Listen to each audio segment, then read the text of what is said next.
it's the greatest regret of my life, because I put him back in front of my sisters. Mm-hmm. You know, I put him in front of them. The guy who got rid of them, got rid of him for them, Mm-hmm. put him back in front of them. And his face is in our wedding pictures. And so I let them down. Mm-hmm. I betrayed them in an effort to try to make things okay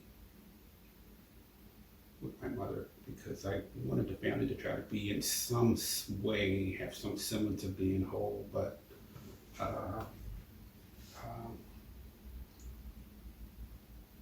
When that happened, did you think back to your older brother on the couch when he said what he said? No, I didn't give it any thought.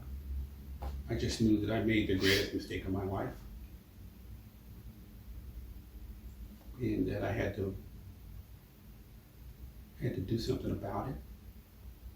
You know, at the time, I went by the last name of Catran-Whitney, which was his last name, Perrin. And after I got married, you were born. Yeah, Catherine Perrin. As Catran-Whitney. And one of the toughest things that happened for me was it got to the point to where I would see your name on paper as Catran-Whitney. And it would make me upset.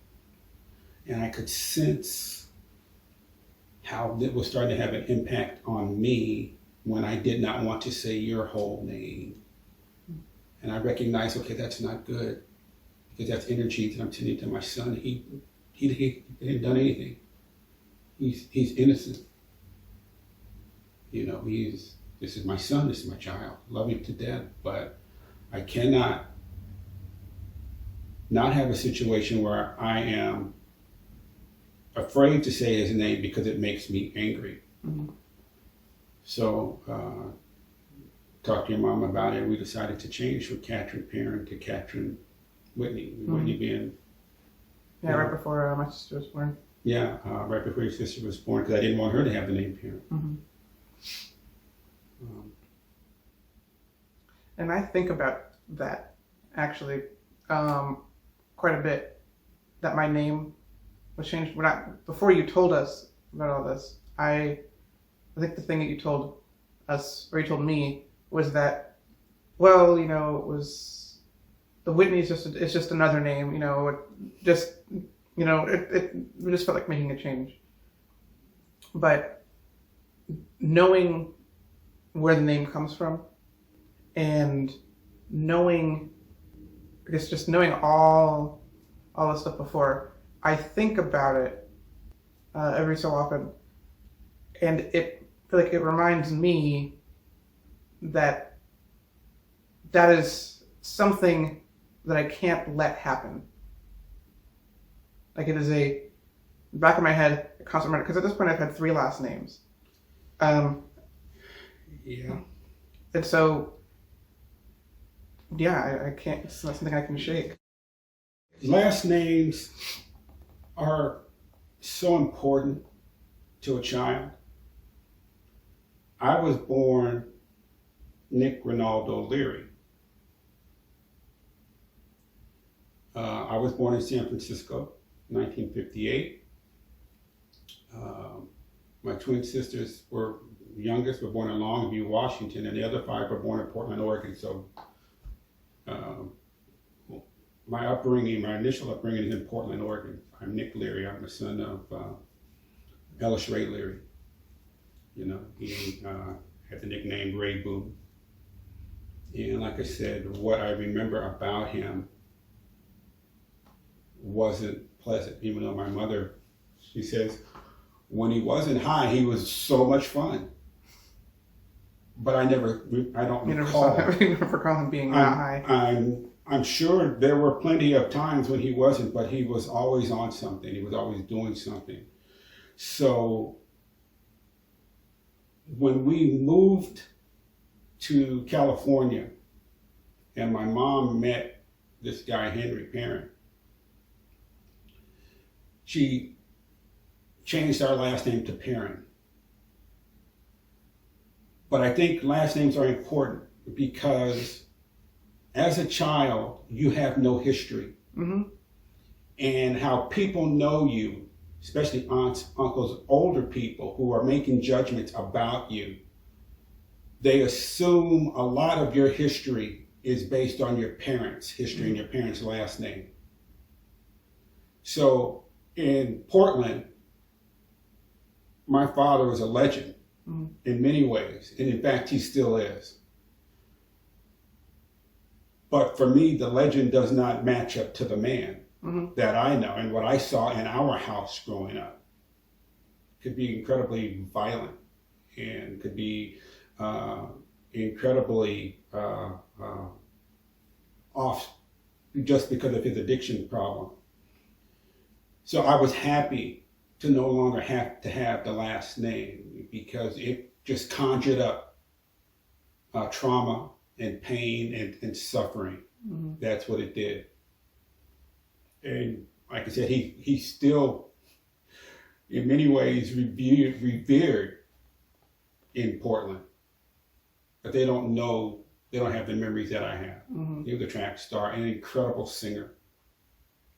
So leaving that last name for the 8 of us, kids, 3 brothers and 4 sisters, was a blessing.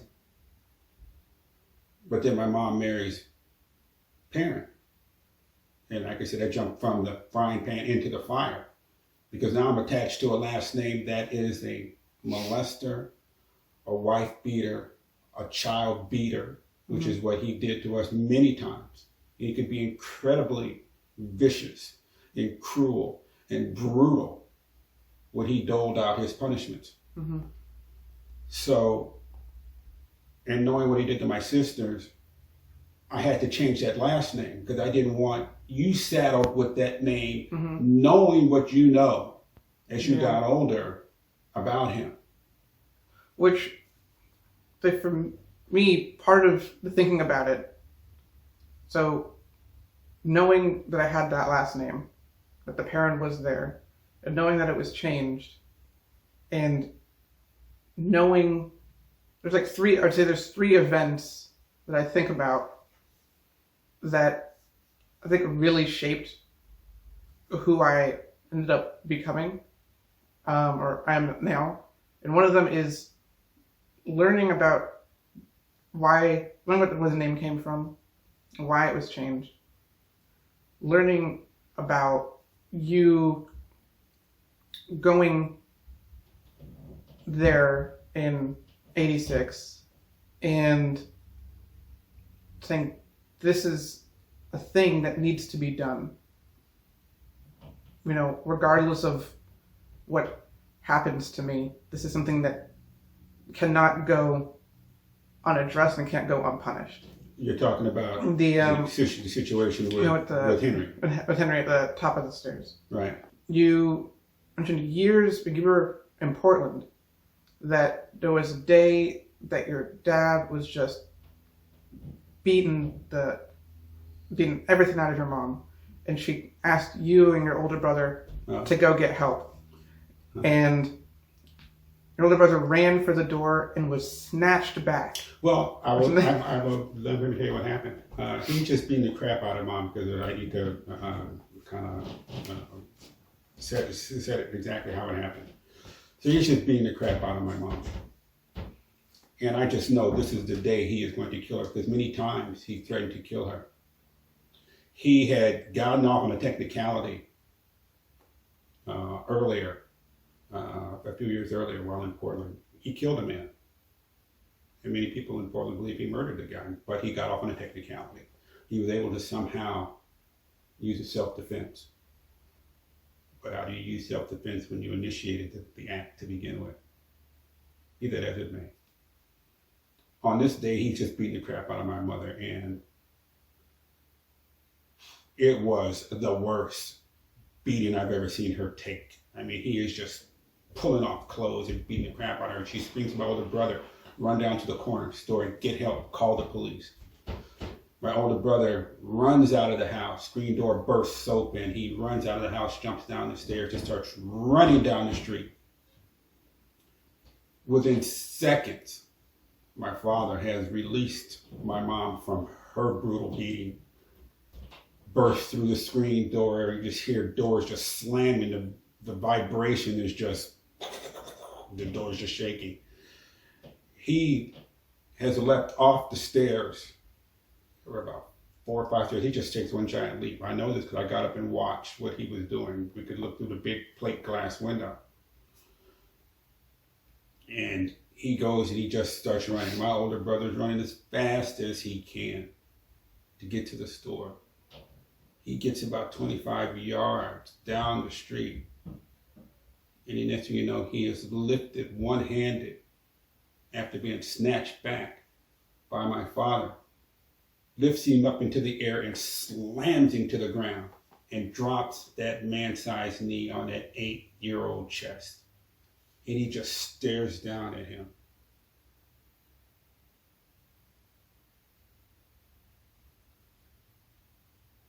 And he just starts dragging him on the sidewalk back to the house. He didn't pick him up. He just started dragging him back to the house. Now, about 2 weeks earlier, my father had beaten my mother and ripped her clothes off. And she's standing in the middle of the street, Going Avenue, practically naked. She is naked. Mm-hmm. And she's screaming for help, but no one would come out of the house to help her because people just don't come out of the house and help anybody. So that was 2 weeks earlier. So he grabs my brother, starts dragging him back to the house. And I'm thinking, okay, something's got to be done. So I run to the back of the house, run through the kitchen, run through the back door out of the kitchen,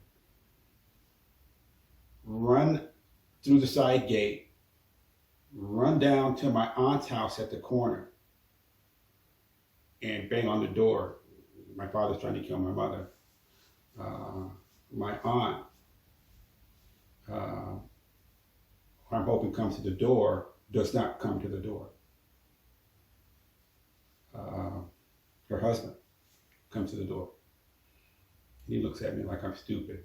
But of course he can look at me like I'm stupid because he and my father were best friends.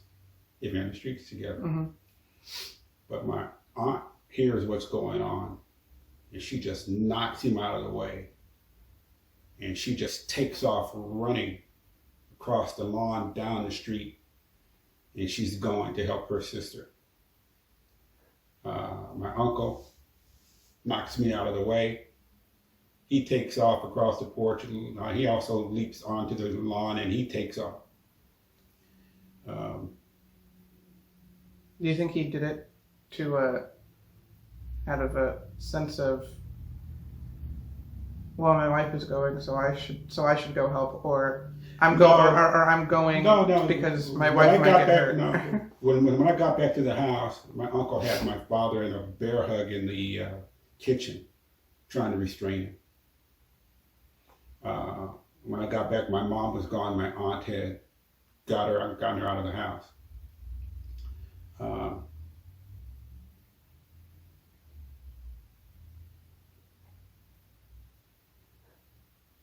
I think that moment set up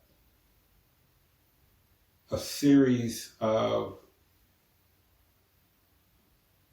moments that would toughen me up for what had to be done in 1986. There are moments when you are victorious and there are moments when you aren't victorious. Mm-hmm. And those moments that are victorious, you call on them in your time of need. I had experienced a triumph in saving my mother's life from my father. So when I confronted my stepdad at the top of the stairs, I was so incredibly calm. In the bedroom, I am scared to death. But when I get to him, because I'd already made peace with the fact that I was going to be dead. Okay, but my sisters would be okay. But if I'm dead, will they be okay afterwards? No, it was stupid. It was really stupid. But I'm trying to say that one of the things that is incredibly important to me is that my kids be proud of me. You know, that I was able to break a cycle of tragedy and trauma, but that they be proud of their dad. And I certainly hope that's been the case. I thought about it so many times over the past 5 or 6 years that when I pass away, will you be proud? Will you be proud of your father? Did I do anything? And most of the time, well, I haven't really done anything. But I hope I'm just a good dad, and that's good enough. But on top of that, the people that I want to be the most proud of me are my sisters. Maybe? I hope so. Hopefully I've done enough.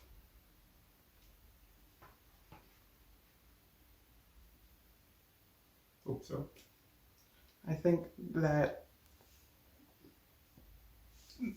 this book and you going out of your way to talk to your sisters, and as much as you could your brothers to write this, and them now knowing what you did, at the very least tells them that whether they knew it or not, somebody was there who couldn't let it go, who was maybe not in the time that you wanted or that they wanted, but you were and are willing to lay your life down, not just for them, but I know for me and my sister and my wife, that is absolutely something that we see. And that is something that since learning about any of this, I have wanted to be able to say that I would be willing to do or can do, with I guess the same inability to move past it, same resolve. It's important that I complete what I didn't do. And luckily in January 2019, as you know, I completed it. I found him and I did what needed to be done, and hopefully it brings some peace, some closure for my sisters, for my brothers, and my older brother, half brother up in Portland, who has had to endure a lot of pain with this. You know, so you're looking at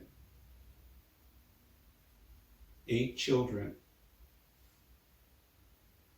carrying a load, 4 girls carrying the knowledge of what happened to them, 4 full brothers and a half brother carrying emotional trauma. You know, we're all dealing with a PTSD syndrome, as every child who's molested or raped has to deal with. And when you're a brother, you carry it too. Oddly enough, 6 years before my sisters were molested, me and my older brother were molested by our babysitter for almost 6 months. So 6 of the 8 of us as children were molested, raped. There has to be some sort of support that allow men and brothers to talk about this. We should be able to go to our sisters at some point and have the conversation. But for me, I was so afraid to talk to them about it. But even if I don't talk to them, I